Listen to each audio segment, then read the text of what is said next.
नेता माननीय भीमराव अंबेडकर। माननीय अधिष्ठाता महोदय, आपने माननीय राज्यपाल जी के अभिभाषण पर अपनी बात रखने का अवसर दिया। आपका हम हृदय से धन्यवाद करते हैं। और मानवर, जैसा राज्यपाल महोदया ने अभिभाषण में जो बात रखी,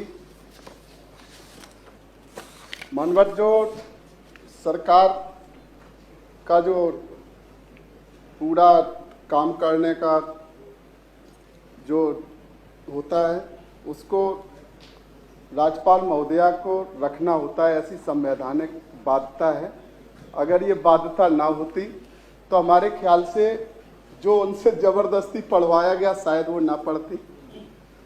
और सरकार को हम तो इतना कहना चाहेंगे, शायद सरकार को अगर हम ये कह दें कि जब आपको आसमान नीचे दिखाई दे तो या तो सर के बल खड़े हैं, आसमान तो नीचे आ नहीं सकता। आप जब बाहर निकलेंगे तो जैसे ही आप बाहर ही निकलने की जरूरत नहीं। हमने इन बातों को लगभग 4-5 साल लगातार शुरुआत से की कि आपने सबसे बड़ा अनर्थ क्या किया है।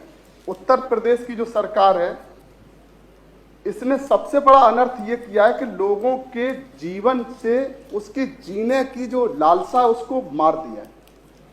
जब व्यक्ति का जो जीवन स्तर है, आप बोल सकते हैं क्योंकि आपके घर में आपको दूध लेने की चिंता नहीं है, आपको घर का किराया देने की चिंता नहीं है, लेकिन जैसे ही अलग हटते हैं, हमने तो माननीय विधायकगण को भी, हमारे माननीय सदस्य हैं, उनको भी अलग से बैठ के इस बात पर चर्चा करते सुना है कि हमारा जो वेतन है वो बढ़ जाए। पूरे भारत देश के जितने स्टेट हैं सबसे कम, अब ये अपने वेतन भत्ते की बात इसलिए नहीं कर सकते कि जनता सुनेगी, कहेगी ये अपना बढ़ाने को चिल्ला रहे और हमारी मजदूरी ये 5 साल से 10 साल से बढ़ा नहीं रहे। तो ये डर के मारे कि बाहर कोई कपड़े इनके फाड़ के ना पकड़ा दे हाथ में, तो इसलिए ये इस बात को नहीं रखते।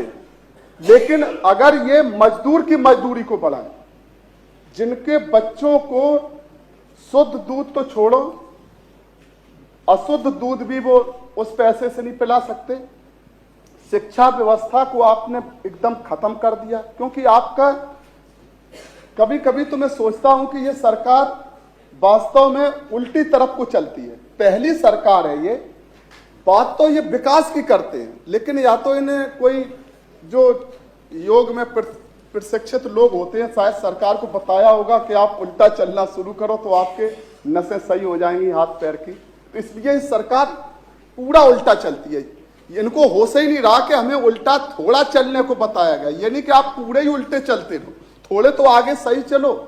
तो आपने एक एक करके ये परम पूज्य बाबा साहब डॉक्टर भीमराव अंबेडकर जी की बात, इस भारत देश में संविधान बनने के पहले भारत कैसा था, मैं इस बात को हमेशा कहता हूं, कोट करता हूं, उसके पहले के भारत को हम भूल जाए। अंग्रेजों की गुलामी से निकल के भारत देश आजाद हो गया तो सबको, पूरे देश और दुनिया में भारत का स्वाभिमान सम्मान सिर ऊंचा है। और सबसे बड़ी चीज 26 जनवरी 1950 को जब भारत का संविधान लागू हुआ, आप उसकी प्रस्तावना को पढ़ लो, पूरे संविधान को छोड़ दो, पहली लाइन आप पढ़ेंगे तो आपका एकदम से जेहन में, आपके दिल में गरीबों के लिए, जो मजलूम लोग हैं, जो मजदूर लोग हैं, जो बेसहारा लोग हैं, आप जैसे ही बाहर निकलो, आपको चौराहे पर, मैंने इस बात को कहा था कि आप किसी चौराहे पर आज चले जाओ, लखनऊ में चले जाओ, आप छोड़ो पूरे प्रदेश की बात, एक एक चौराहे पर छोटे छोटे बच्चे ठिठुरती सर्दी में भीख मांगते हुए आपको मिलेंगे। लानत है, आपको तो जरा सा भी, शायद आपकी गाड़ी में सभी में काला शीशा होगा, लेकिन बाहर का तो दिखता होगा, बाहर के लोग आपको नहीं देख सकते, लेकिन आपके काले शीशे में बाहर नहीं दिखता है क्या कि लाखों की संख्या में, लखनऊ की जांच करा लो, लाखों लोग जो पुल किसी भी आप पुल के चले जाओ, ऊपर एक्सप्रेस, अभी आप कह रहे थे हवाई चप्पल से हवाई जहाज, एक फोटो तो दिखा दो आप, एक फोटो दिखा दो हवाई चप्पल वाली, और उसी की फोटो दोनों को मैच करा दो कि ये देखो व्यक्ति है जो हमारी सरकार के पहले हवाई चप्पल पहन के चल रहा था, ये देखो व्यक्ति है जो आज हवाई जहाज में चल रहा। एक फोटो दिखा दे सरकार पूरे उत्तर प्रदेश में। ना, आपको बनाना है तो आपने एक्सप्रेस वे बना दिए, बहुत अच्छी बात है। बनाए किसने? एक मजदूर आपको एक्सप्रेस वे पर बनाते हुए आपको नहीं मिलेगा। सीधे सीधे मशीनों से आपने खड़ा कर दिया। 100-100, 500, 2-2 हजार करोड़ का आप एक्सप्रेस वे का पैसा लेते हैं, और उसके बाद उसमें मजदूर की झोली में 2 पैसे आपको नहीं देने।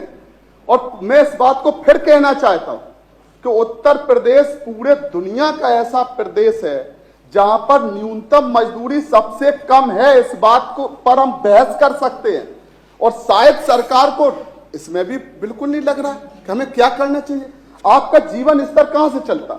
सरकारी शिक्षण संस्थान है, अभी का डाटा है कि कक्षा 2 से कक्षा 8 पास तक के बच्चे उत्तर प्रदेश में, उनको कक्षा 2 का आप गणित का और जो उनकी भाषा है उसकी आप किताब दे दो, उनको नहीं पता। अब आप सोच लो अपना, तो फिर इसका मतलब सारे प्राइमरी स्कूल के पढ़े बच्चे, मिडिल स्कूल के पढ़े बच्चे, उनको तो चपरासी भी नहीं बनना, और आपको बनाना भी नहीं है, क्योंकि नौकरियां आपने खत्म कर दी।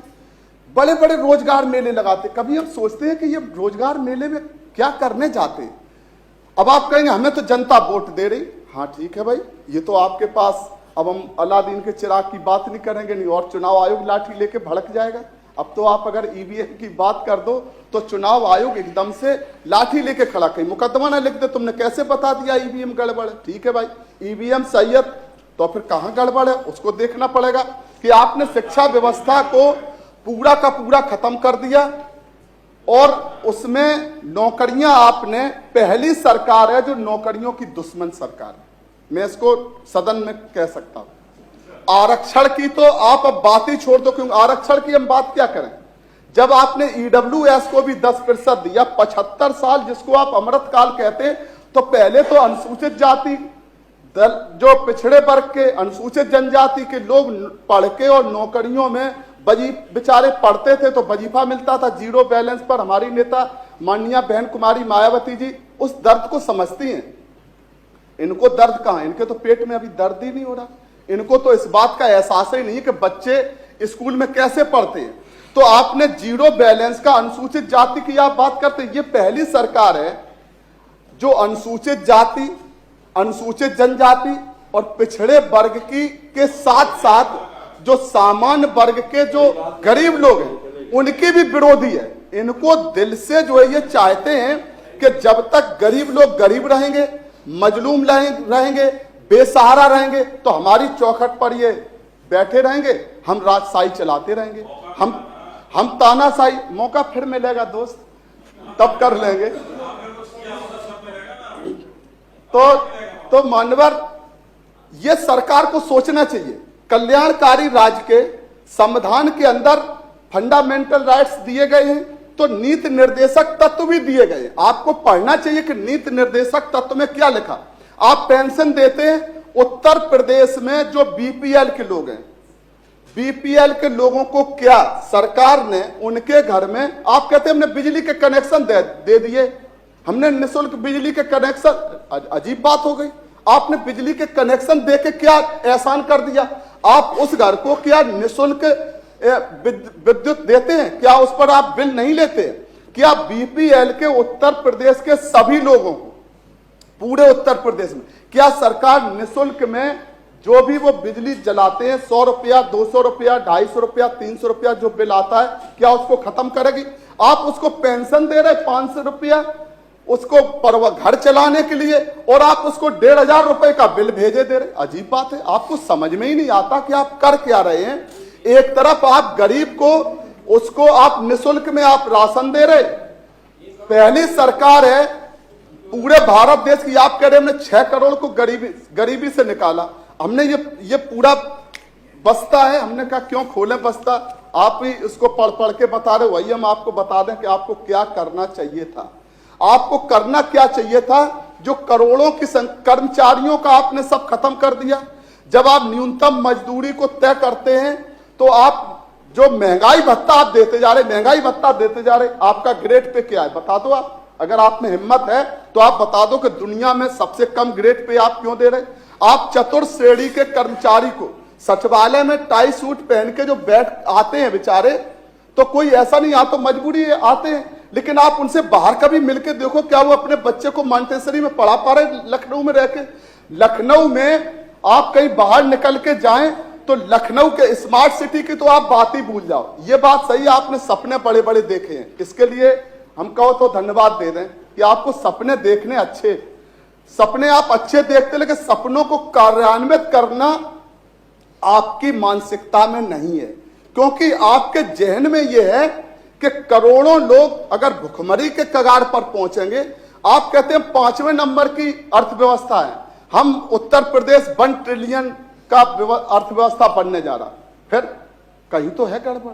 उधर लोग भूखे मर रहे हैं, उनको आप निःशुल्क में आपको राशन देना पड़ता है, और इधर आप 1 ट्रिलियन है, तो कहां खजाना आपने दबा दिया। अगर हम इस बात को बोल देते, आप पूंजीपतियों के जो थोड़े बहुत आपकी पर्दा भी पड़ा था उसको भी आपने एकदम खत्म कर दिया। आप पूरे पूंजीपतियों की गोद में बैठकर आप सरकार को चला रहे, इसीलिए आपको करोड़ों अरबों रुपया पूंजीपति फंडिंग करते हैं, उसके आधार पर आप चुनाव क्षेत्र में युद्ध की तरह जाते हैं, करोड़ों रुपया आप मीडिया को देकर अपना प्रचार कराते हैं। जो पैसा आपको गरीबों की बेहतरी पर, मान्य अम्बेडकर जी,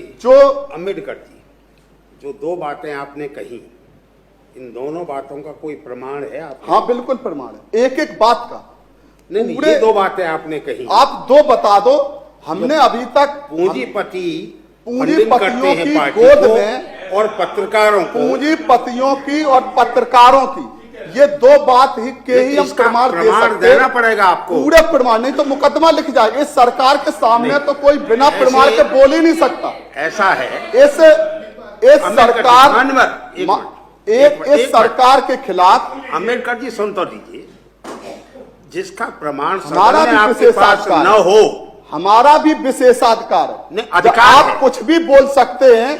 गरीबों का, आप गरीबों को खत्म करके आप बोल सकते हैं, और जब हम गरीब की बात रखते हैं तो आप प्रमाण क्या नहीं है कि उत्तर प्रदेश में आप इतने करोड़ लोगों को निःशुल्क राशन देते हैं, जी, तो क्या इसका प्रमाण चाहिए? सरकार बताए देते कि हमारी सुन लीजिए ना पहले।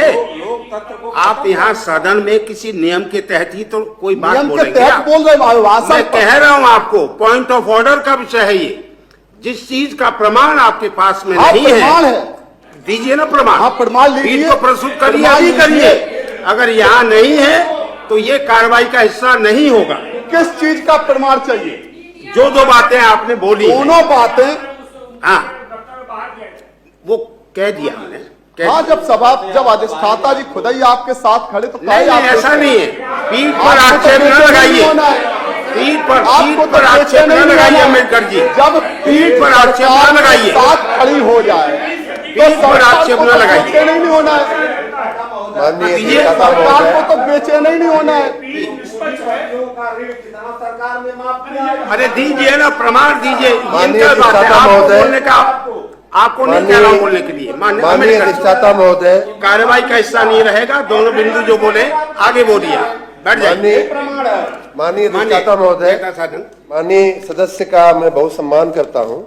उन्होंने भी सरकार चलाई है, अब उनको मालूम है कि क्या होना चाहिए क्या नहीं। अगर वो बहुत कमिटेड है लोगों का विकास करने के लिए, गरीबों का उत्थान करने के, तो ये बताते कि अपने समय में क्या बेहतर कर दिया, हमारे समय में क्या खराब। अब मीडिया, पत्रकार, पूंजीपति, ये सब विषय कहाँ से इसमें लाने। अब वहां से भी जब नहीं डाल गई तो सीधा पीठ पे आक्षेप कर रहे हैं। ये तो बहुत ही गंभीर बात है। मैं निवेदन करता हूँ पीठ से कि इन शब्दों को निकाल दिया जाए। निर्देश दे दिए माननीय अम्बेडकर। माननीय अधिष्ठाता महोदय, कि सरकार जो है या सदन, जो उत्तर प्रदेश की जनता है, उसकी बात जो आप देख रहे, आप बोल रहे, जो मैं देख रहा हूं और सरकार स्वयं इस बात को कहती है। सरकार ने जैसे अभी कहा कि हमने 6 करोड़ लोगों को गरीबी की रेखा से बाहर निकाला, तो उसको सरकार को बताना पड़ेगा कि जब ये गरीबी की रेखा के नीचे थे तो इनका जीवन स्तर ये था, और जब ये गरीबी की रेखा के ऊपर आ गए तो इनका जीवन स्तर ये था। माननीय अम्बेडकर जी, तो ये जो आंकड़े 6 करोड़ का और 25 करोड़ का, ये नीति आयोग की रिपोर्ट है। नीति आयोग की रिपोर्ट है, वो रिपोर्ट पब्लिक डोमेन में है, उसको आप देख लीजिए। माननीय सभापति महोदय, जी, क्या अनुसूचित जाति का कोई भी व्यक्ति यहाँ बोल भी नहीं? अरे रुको, मना कौन कर रहा है? बोल तो रहे हैं, आप क्यों बोल रहे हैं बीच में? आप क्यों बोल रहे हैं? अरे मैं बात बता रहा हूँ, मैं विषय ये जानकारी दे रहा हूँ, आपका भी ज्ञानवर्धन कर रहा हूँ। हाँ, बोल रहे हैं, बोलिए अम्बेडकर जी। आप बैठ जाइए, आप बैठ जाइए, बैठ जाइए, बैठ जाइए। माननीय अम्बेडकर जी बोलिए। हाँ, माननीय अम्बेडकर जी बोलिए। मानवर कोई नहीं, मानवेंद्र जी, गुरु जी बोलिए। मानवर विवाद का विषय नहीं है। नहीं, आप बोलिए, आप अपनी बात कहिए। मैं मानवर, पूरा उत्तर प्रदेश, अगर ये सदन और मानवर आपकी पीठ से, आपके कृपा से सदन में बातें रखी जाती हैं, अनुमति और है आपको। पूरे उत्तर प्रदेश में चूंकि सदन में जो हम लोग बोलते हैं उसकी कोई कमेटी गठित करके आप बाहर नहीं भेज सकते। मैं तो ये कहता हूं आप इसी बात की जांच कर लो। जो मैंने बोला है एक एक बात का, कि माननीय हमारी नेता बहुजन समाज पार्टी की राष्ट्रीय अध्यक्ष माननीय बहन कुमारी मायावती जी ने अनुसूचित जाति जनजाति के जो छात्र हैं वो किसी भी शिक्षण संस्थान में जाते हैं तो उनको 0 बैलेंस पर प्रवेश होता था। अब सरकार बता दे, क्या 0 बैलेंस पर आप प्रवेश देते हैं या आपने खत्म किया? अब इस पर भी मानवर एक एक चीज लिखते जाए और बताते जाएंगे। अब मैं पॉइंट टू पॉइंट, क्या अनुसूचित जाति के पिछड़े वर्ग के जो हमारे छात्र हैं उनको प्रवेश लेने के तुरंत बाद पूरे साल की छात्रवृत्ति मिलती थी। सरकार बताएगी कि आप छात्रवृत्ति देते हैं। क्या पढ़ने के बाद उत्तर प्रदेश में अनुसूचित जाति के, अनुसूचित जनजाति के पिछड़े वर्ग के जितने भी, जब से देश आजाद हुआ, संविधान लागू हुआ, तब से लेकर बहुजन समाज पार्टी की सरकार बनने तक 2012 तक जितने भी बैकलॉग था सरकारी भर्ती में, एक एक विभाग में बैकलॉग को निकालकर सभी विभागों में अनुसूचित जाति जनजाति पिछड़े वर्ग की भर्तियां की गई थी। सरकार बताएगी कि आपने 12 से लेकर आज तक अनुसूचित जाति की जनजाति के पिछड़े वर्ग के लोगों को कितनी नौकरियां दी। एक तो ये उत्तर प्रदेश में। माननीय अम्बेडकर जी, अरे भाई हम तो पूछ रहे, आप भी दोनों लोग तय कर लेना। अगर इतनी दोस्ती है तो आप दोनों लोग तय कर लेना। माननीय अम्बेडकर जी, हाँ, आपसे हमें तो दोनों से है। आपने अनुसूचित जाति जनजाति पिछड़े वर्ग का बड़े पैमाने पर, आपने सामान्य वर्ग के भी जो गरीब कमजोर लोग हैं उनको भी आपने बर्बाद कर दिया। आपने रोजगार मेले लगाकर, मैं क्या सोच रहा था कि जब आप रोजगार मेला लगाने जाते हैं तो इसका मतलब वहां बहुत आप अच्छा करते होंगे। तो आपने क्या किया कि माननीय बहन कुमारी मायावती जी ने सबसे छोटी नौकरी, आग्रह है कि कंक्लूड कर दीजिए, 25 मिनट हो गए हैं आपको, कंक्लूड कर दीजिए। सबसे छोटी नौकरी जो गांव में सफाई कर्मी की भर्ती की थी, उसमें पूरे उत्तर प्रदेश में 1,08,000 सफाई कर्मियों की भर्ती की, और उनकी जो तनख्वाह है वो आप सुन लो, उनकी तनख्वाह 40,000 रुपया उनको मिलता है, जो उत्तर प्रदेश का सबसे छोटा कर्मचारी है। और अगर हम इस बात को कह दें कि आप रोजगार मेला लगाते, उसमें बीटेक एमटेक के लड़कों को जब आप रोजगार का प्रमाण पत्र देते हैं ना, तो उनको आप कितना देते हैं? उनको आप 18,000, 15,000, 18,000, 20,000 रुपया आप एमटेक बीटेक वाले को देते हैं रोजगार लगाकर। तो इस तरह से आपने लोगों का जो जीवन स्तर, उत्तर प्रदेश के लाखों जो बेरोजगार हैं, सर्व समाज के, इतनी बेरोजगारी की दर पूरे भारत में, अब भारत की क्या बात कर लो, पूरे उत्तर प्रदेश में आपने बेरोजगारों की लंबी फौज खड़ी कर दी। आपने जो गरीब कमजोर जो मजदूर हैं उनकी आपने न्यूनतम मजदूरी सलाहकार बोर्ड आपने आज तक बनाया नहीं है, उनकी मजदूरी आपने बढ़ाई नहीं है, कर्मचारियों का वेतन आपने बढ़ाया नहीं है। जो शिक्षक भर्ती का बार बार आरक्षण में तो आप लाठी लेके पीछे पड़े। आप सोचते किसी तरह से आरक्षित वर्ग के जो लोग, अभी सामान्य वर्ग के भी जो ईडब्ल्यूएस आपने दिया है वो भी खड़े होंगे। अनुसूचित जाति, पिछड़े जाति, अनुसूचित जनजाति के साथ ईडब्ल्यूएस के जो हमारे बेटा बेटी हैं वो भी आरक्षण के लिए खड़े होंगे। तब आपको एहसास होगा कि आप अपने बेटों के भविष्य के साथ भी खिलवाड़ करते हैं।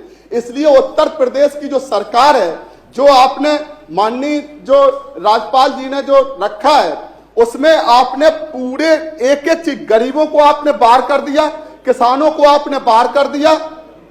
आप दोगुना उसकी बात करते थे किसानों की आय की, आप अभी कह रहे गन्ना का आपने बढ़ा दिया, कितना 20 रुपया हद हो गई।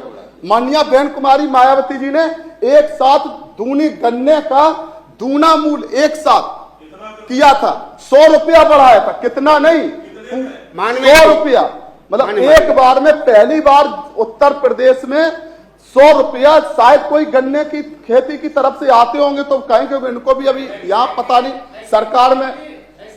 सरकार में बैठे हुए हैं तो इनको पता नहीं है। इसलिए आपने मजदूरों को बाहर कर दिया, किसानों को बाहर कर दिया, उनके जो बेटा बेटी हैं नौकरियों का आपने खत्म कर दिया।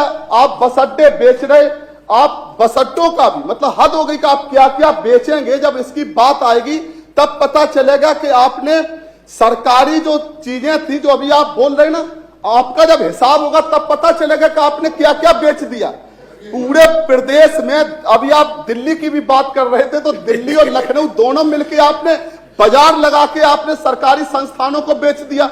आप अगर चिकित्सा की बस कंक्लूड कर रहे, चिकित्सा की आप बात कर लो तो आप आयुष्मान कार्ड की, फलाने कार्ड की, इसकी बात आप करते हैं। तो आपने जब चिकित्सा इतनी महंगी कर दी, सरकारी जो अस्पताल हैं उनका अभी यही चर्चा चलती है। आप पीजीआई की बात कर लो, आप किसी संस्थान की बात कर लो, आप जिला अस्पताल आपने बना तो दिए, हमने उनको विश्वविद्यालय बना दिया, आपने हर जिले में खोल दिया। आप एक को बता दो जो आपका चल रहा हो, वहां जो योग्यता के अनुसार जिनकी नियुक्ति होनी चाहिए वहां आपने नियुक्ति की नहीं। तो पूरे उत्तर प्रदेश में मानवर हो सकता है सरकार जगह नींद से, क्योंकि अभी इनका चल रहा है हमारी तो वोट से सरकार बन जाती है, हमारी वोट से सरकार बन जाती है, हमें वोट मांगने की जरूरत नहीं पड़ती। आप कहते हैं गांव गांव में जाते, आपने आशा जो आप जिनकी बात करते, आपने नरेगा के मजदूर की मजदूरी नहीं बढ़ाई, आपने आशा वर्कर की आपने वो नहीं बढ़ाया उसका मानदेय, आपने रोजगार सेवक का आपने मानदेय नहीं बढ़ाया, आपने गांव में एक एक जितने भी आपने बताए हैं उनका एक का आप बता दो। शिक्षा मित्रों का आपने एक पैसा बढ़ाया नहीं, एक चीज आप बता दो जिसमें आपने एक पैसा भी बढ़ाया हो। इसलिए हम इस माननीय राज्यपाल महोदया के आवासन पर अगर आप जो हमने कटौती जो संशोधन प्रस्ताव रखा है अगर वो उसमें सम्मिलित कर लेते तो हम धन्यवाद देते। अगर आपने नहीं किया है इसलिए हम इसके विरोध में अपनी बात रखते। धन्यवाद, बोलने का समय दिया, आपका हृदय से बहुत बहुत धन्यवाद। बहुत बहुत धन्यवाद।